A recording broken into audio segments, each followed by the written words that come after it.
সত্তরের দশকের ঘটনা। পূজাবার্ষিকী আনন্দমেলায় মতিনন্দীর এক উপন্যাস আলোড়ন ফেলে দিল পাঠক মহলে। গল্প পড়ে মনে ধরল অগ্রগামী পরিচালক গোষ্ঠীর প্রধান সরোজ দের। তিনি সিনেমা বানানোর জন্য স্বত্বও কিনলেন। গল্পের প্রধান চরিত্রের জন্য ভাবা হলো মহানায়ককে।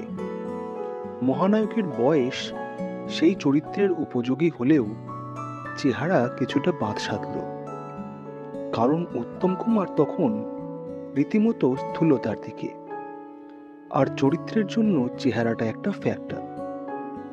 চ্যালেঞ্জ নিয়ে মহানায়ক ওজন কমাতেও রাজি হয়ে যান। যদিও ৮০ সালের ২৪শে জুলাই মহানায়কের প্রয়াণের জন্য তার এই ছবিতে কাজ করা আর হয়ে উঠল না।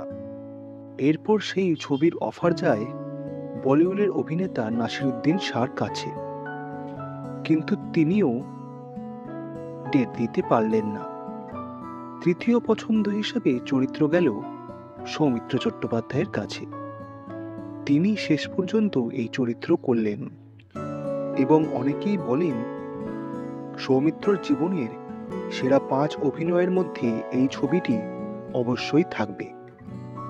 শুধু তাই নয়, এও অনেকে মনে করেন যে এই ছবির জন্য তার জাতীয় পুরস্কার পাওয়া উচিত ছিল।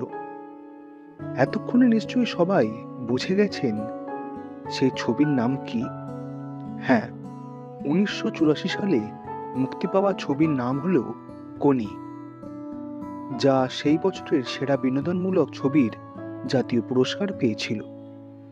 আচ্ছা, একবার ভাবুন তো, উত্তমবাবুর মুখে ফাইট কোনি ফাইট ডায়লগটা কেমন লাগতো।